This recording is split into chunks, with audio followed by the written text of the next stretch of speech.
Hello বন্ধুরা, চলে এলাম নতুন একটা ভিডিওর সঙ্গে তোমাদের দেখা করতে। দেখতে পাচ্ছ একটা অনুষ্ঠানে গেছিলাম। এখানে হলো হরিচাঁদ গুরুচাঁদের অনুষ্ঠান হয়েছিল, সেখানেই আমরা গেছিলাম। অনেকক্ষণ ছিলাম থাকাকালীন, তারপরে নেমন্তন্ন ছিল যেহেতু অনেক সময়ই ছিলাম, তারপরে চলে গেলাম আমরা প্রসাদ নিতে। দেখো, প্রথমে দিয়ে দিয়েছে আমাদের ভাত আর ঘ্যাট। ঘ্যাট দিয়ে খেয়ে নিচ্ছি। ঘ্যাটটা ছিল সব কিছু সবজি মিলিয়ে একটা ঘ্যাট ছিল, ফুলকপি, আলু, বিনস, গাজর এসব দিয়ে ঘ্যাটটা বানানো। ঘ্যাটটা খেতে খুব ভালো টেস্টি ছিল।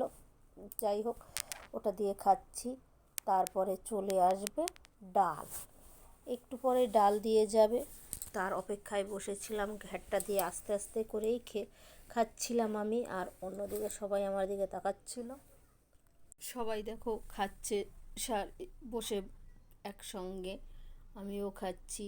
এভাবে একটার পর একটা দিয়ে খেতে খেতে চলে আসলো ডাল। এই দেখছো, ডাল চলে এসেছি, ডাল দিয়ে খাচ্ছি। তারপরে তাকাচ্ছি চারদিকে কখন আবার একটু ঘ্যাট দিয়ে যায়, কেননা ঘ্যাটটা খেতে না অনেক ভালোই হয়েছিল, আর ডালের সঙ্গে একটু ঘ্যাট হলে মন্দ হয় না, জমে যায়। যেহেতু আবার একটু ঘ্যাট দিয়ে গেছে, দেখো ডালের সঙ্গে মিশিয়ে মিশিয়ে খাচ্ছি। ওগুলো বিনস চাবাচ্ছি, কেউ আবার ভেবো না লঙ্কা খাচ্ছি না, ওগুলো সব তরকারির মধ্যে বিনস দাও। ঘ্যাটের মধ্যে প্রচুর বিনস দিয়েছে, সেগুলোই খাচ্ছি আস্তে আস্তে। খেতে খুব ভালো হয়েছিল ঘ্যাটটা।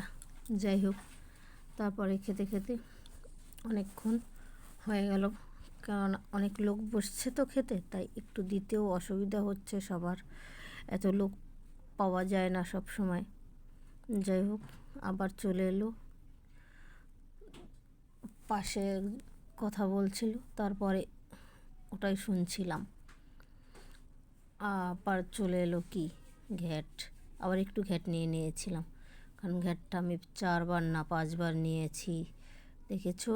তারপর এসেছে সোয়াবিনের মধ্যেও যদি আবার ঘ্যাট আসতো তাহলেও আমি একটু নিয়ে নিতাম, কারণ আমার ঘ্যাটের পর ভীষণ লোভ, কারণ ঘ্যাটটা আমি প্রচুর ভালো খাই।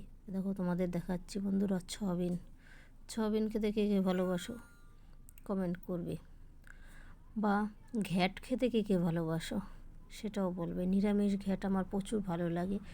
এই দেখো, লাস্টে খাওয়া হয়ে গেছে, আমি শুধু থালা নিয়ে বসে আছি। কে কে আমার মতো এরকম অনুষ্ঠানে গিয়ে ঘ্যাট